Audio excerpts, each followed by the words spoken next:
O Rio Grande do Sul sempre teve bons índices de doação e de transplantes no país. Porém, no último ano registrou uma redução de 20%, um número preocupante que também se reflete nestes primeiros meses de 2019, com o baixo índice de captação de órgãos de pessoas com morte cerebral. Bom, para falar sobre este assunto, nós convidamos aqui no Hora da Notícia o diretor da Faculdade de Medicina da UPF e que é também o coordenador da equipe de transplante hepático do Hospital São Vicente. Dr. Paulo, seja muito bem-vindo ao Hora da Notícia. Obrigado pelo espaço. Obrigado, Thaís. Dr. Paulo, quais são os números que se apresentam nesse começo de ano e por que, de forma especial, eles lhe preocupam? Começamos com notícias boas. Saiu o registro do ano passado. O Brasil é o segundo país que mais faz transplantes de fígado e também é o segundo país que mais faz transplantes de rim no país. No entanto, estamos atendendo uma pequena margem da população que precisa do transplante. Um pequeno número está sendo contemplado. Precisamos fazer mais. E lhe respondendo que preocupa que nós estamos com números assustadores em Passo Fundo de negativas familiares. Ano passado, 21 famílias no Hospital São Vicente foram abordadas porque o seu familiar estava com morte encefálica. Dessas 21, somente 5 autorizaram a doação de órgãos, 24%. E os números iniciais desse ano são ainda piores. De 11 famílias que foram abordadas porque seu familiar estava com morte cefálica, 2 somente autorizaram a doação. 18%, 82% negativa, nos preocupa demais. Qual é a justificativa, uma vez que, com o passar dos anos, doutor Paulo, a comunicação desse tipo de informação é maior? A gente fala sobre isso nas redes sociais, você fala isso em veículos tradicionais. Se tem a impressão que a gente fala mais abertamente sobre isso com a família também. Eu não tenho a resposta, gostaria de tê-la. Eu acho que isso é complexo. Existem muitas razões para as famílias eventualmente não doarem.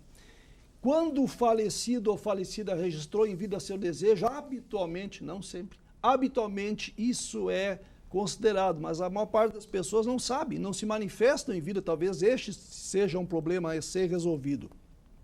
Mas honestamente assusta. Nós estamos com números piores que o Rio Grande do Sul, números talvez piores que a maior parte dos estados, mesmo do norte e nordeste, que não tem captação, norte especialmente, que não tem captação. Boa pergunta, eu não sei explicar. Recentemente um jovem faleceu, achei que vai sair a doação, nós estamos com muitas pessoas graves e a família simplesmente disse, não, ele com 18 anos havia dito que ele era contra. Nós temos que respeitar só, é um problema muito sério para a sociedade. Especialmente porque nós temos que entender, telespectadores, que a chance de nós precisarmos de um transplante é 8 vezes maior do que nós virmos a ser o doador. Então, isso não é um problema nosso, é um problema da sociedade, atender essas pessoas. Agora, doutora, é uma fala bem dura aqui, é bom que não se precise no futuro, porque se as coisas continuarem assim, infelizmente, a perspectiva de quem precisa de um órgão é muito difícil. Acho que nós temos o hábito de terceirizar os problemas. Ah, o governo tem que fazer isso, o governo tem que fazer aquilo. O transplante é para atender a sociedade e ele só é realizado se houver a doação, que compete à sociedade organizar. Não é uma medida governamental que vai resolver. É um amadurecimento da sociedade como um todo.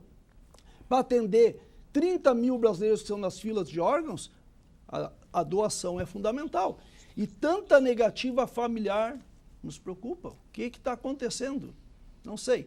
Vou revisar os dados. Em 2013, nossa negativa em Passo Fundo foi 33%. Não, perdão, a autorização foi 33%. Ano passado, 24%. Esse ano, 18%. Só está piorando. Só está piorando. Doutor Paulo, tem uma situação que passa pela cabeça de muitas pessoas, que é o diagnóstico da morte encefálica, ele ter sido provocado pelo hospital, seja ele qual for, por interesse, por fazer a fila de pessoas que precisam de órgão andar. Em alguns desses casos, houve, a possibilidade de reverter uma morte encefálica? Eu queria que o senhor, como médico, explicasse isso. Com certeza, com certeza. O país tem uma lei, a mais rígida do mundo, aliás, para o diagnóstico de morte encefálica. Coma é uma coisa, a morte encefálica é outra, completamente diferentes. O diagnóstico da morte encefálica é absolutamente seguro e irreversível E mesmo a lei permite que a família indique o médico para acompanhar todo o diagnóstico. As pessoas que trabalham no transplante não têm nenhuma ingerência no diagnóstico. Então, não, esse erro não. As pessoas têm preocupação, puxa, vai ter que fazer a cirurgia para retirada. Sim, não tem como nós evitarmos uma cirurgia. Vai ter utilização só para os ricos. Nossa, gente, as pessoas conhecem nossos transplantados, sabem que os renais, os hepáticos, especialmente, são pessoas que lutam com dificuldade na sobrevivência, não é um interesse financeiro. E nada, Thaís, nada é mais correto e ético no país que o transplante. Um país com tantos problemas éticos, legais e morais, não adianta ser rico, do partido A, B ou C, ter amigos políticos influentes, a fila anda dentro do critério correto. Então, a nossa preocupação é se é tão correto porque a sociedade está dizendo não para ela mesma. Bom, doutor, só para a gente encerrar aqui, o senhor falou que esse não é um problema do governo, é um problema que pode atingir a minha família, a sua, a de qualquer pessoa, mas o governo, por sua vez, parece estar também muito preocupado com o assunto. A Assembleia Legislativa aqui do estado do Rio Grande do Sul já instalou uma frente parlamentar para discutir o assunto e o Senado já tem um projeto que inclusive já passou na Comissão de Constituição e Justiça para o caso em que a pessoa em algum momento da vida se declarou doadora, mas lá depois a família optou por não. Então, de alguma forma, o senhor acha que a política, o governo, seja ele qual for, pode, nesse caso, ajudar? É controverso. Veja, rapidamente, então o presidente Fernando Henrique Cardoso botou o consentimento presumido. Todo mundo seria doador. E deu um enorme revés. As doações foram lá para baixo. Então entrou em vigor anos após o que ainda vigora. A autorização depende da família. Ir contra o desejo da família é algo muito complicado. Perfeito. Olha, doutor, nosso tempo já acabou aqui. Prazer. Muitíssimo obrigada. Agradeço. Que o senhor retorne com números melhores. Para o bem de todos. Fica com essa expectativa. Bom trabalho. Obrigado, Thaís.